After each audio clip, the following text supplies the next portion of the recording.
Yo, I'm Ellie with Necker News, and this story just can't wait until Monday. So let's talk about Unity's terrible new pricing scheme and why everyone hates it. Starting January 1st, Unity will start charging a Unity runtime fee each time a game is installed on a new device over a certain threshold. For Unity Personal and Plus, that threshold is $200,000 and 200,000 lifetime installs. For Unity Pro and Enterprise, it's $1 million and 1 million lifetime installs. The amount of the fee varies between each plan, as Unity Personal accounts are 20 cents each. For comparison, YouTubers get on average, and this is a ballpark, okay, 0.018 cents per view, and Unity Enterprise are 1 cent per installation beyond 2 million downloads. There will be an emerging market discount with 2 cents per personal accounts and 0.005 for enterprise accounts. This is on top of the announcement that they're removing Unity Plus, which they snuck in at the very end of all of this. This will make it to where people will need to spend way more to upgrade from the personal version of Unity. Another thing to note, as shown by a very polite post by AgroCrab, games on services like Xbox Game Pass are not exempt from the fee. However, if you look at the terms of the Unity runtime fee, any gambling games that are on Unity are exempt. Jackpot. And while recording, more information came out via Steven Totillo with clarification on the terms of the plans. If you uninstall a game and then reinstall it, that's 2 charges. If you install a game on 2 devices, that's also 2 charges. And to make everything worse, this isn't a going forward situation. They'll be applying these plans to everyone retroactively. You guys know what this means? It is now, in theory, better to buy a game and then never install it, and then pirate the game. This way the devs would get most of the money out of their product. Hey everyone, it's Skull. This announcement came up during editing, and I feel it's very important to mention. The lead developer of Gloomwood has announced that this will be his last Unity game, and the people at New Blood are discussing future options in terms of engines. This is very important because most of their well-known games were developed with Unity, namely Ultra Kill and Dusk. Boop. And another one just happened as I finished this recording. Devolver Digital is now asking for people to mention what engine they use in their pitches. Tumbling down, tumbling down. Our friend Pidge is a game developer and her game Project Arrhythmia, which is also very good by the way. So as a game developer using Unity, Booster asked for her thoughts on the matter. So how long have you used Unity exactly? So I started in high school, which was Unity 3.2, and that was released in February 2011, which means 12 years total in Unity. God, that's a long time in Unity. It was before there was even like an official UI system in Unity. So your game project Arrhythmia is in Unity and is going to continue being in Unity even after all of this? Or are you thinking about moving it? So the problem is that I really can't move it at this point. It would just break so much stuff. Like the actual like animation in the game is so highly reliant on Unity's like physics system and the exact way that it works that even if I could recreate it within like another game engine, even Mono Game, for example, would be like relatively simple.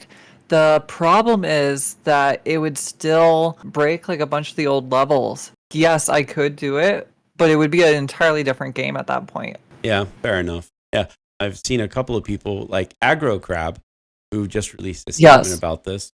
They might just ditch Unity altogether for the rest of the time being, unless they roll back these changes. You're going to do the same or what? Yeah, 100%. So I was already actually considering ditching Unity, but this was sort of the final nail in the coffin. For the first time ever, I installed both Godot and Unreal Engine. So I'm actually going to start using them. Because I used to use Unity like so regularly that I was creating a new project like at least once a month. And now I'm just like, I can't. That's pretty cool. Unreal Engine, I know, is pretty good, especially nowadays, at least as far as what the community has said. Yeah, so the big difference, right, is I've seen Unreal, and I know that like I can't use a lot of its features. They're really they're aimed at like AAA people, right? Right. Totally understand that. The problem is that Unity year over year has developed tools that benefit no one, basically. Whereas at least even if they don't benefit me directly, I can see that the engine, like Unreal Engine, is periodically getting better for game making, which is important because Unity has not shown that over the last 3 years. I don't really know what they've been doing. Oh, no one does, especially the CEO, apparently. So my only other big question for you is, what do you think this is going to do for games like VRChat or VTube Studio or anything else that has a persistent free market Because Yeah, pretty sure that this will affect Game Pass members as well. Any game that's Unity on Game Pass, they'll get destroyed. Also, if you looked into it, WebGL builds, which means like, HTML5, like web installs of the game also count. So technically, if you put a WebGL build on itch.io and someone just opened the page, that could count as an install according to them, which would mean that if someone just views your page, you owe Unity 20 cents. And 20 cents is ridiculous, might I add. The thing is, right? Unity before didn't actually charge any rate past a certain point. Like they never did that. It was always free once you released your game, and you were good to go. Unless you're on the personal or the free plan, of course. But if you were paying for Unity, you were good to go. Unreal, on the other hand, it's completely free upfront, but you do actually have to pay them. I think it's like 5% or something, past like 1 million or something like that. It's some sort of metric like that. And that always was like, oh, that makes sense to me. Like, okay, if you're making past 1 million, like it's good to go, whatever.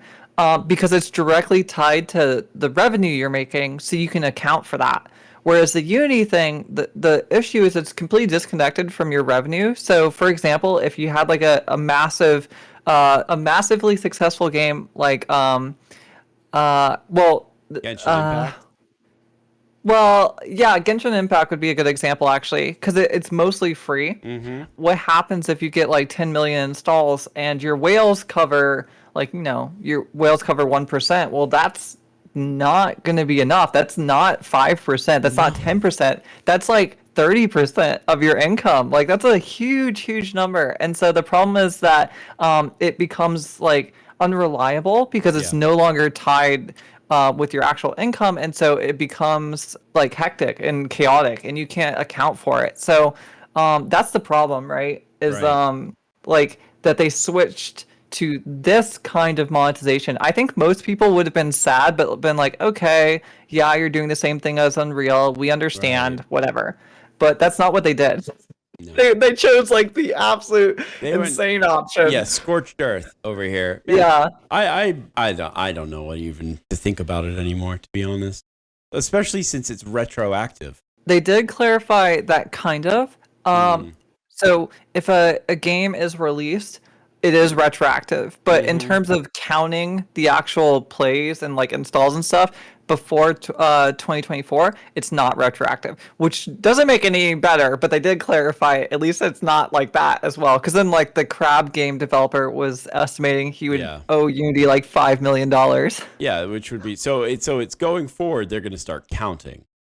That's what they said, yeah. Let's see if they mean it. Oh boy. All right. Well, here's to gaming. Here's to Unreal Engine being the new system for everyone to play, which is honestly, it works for me. Yeah, I don't think Godot's gonna be like the one to replace it.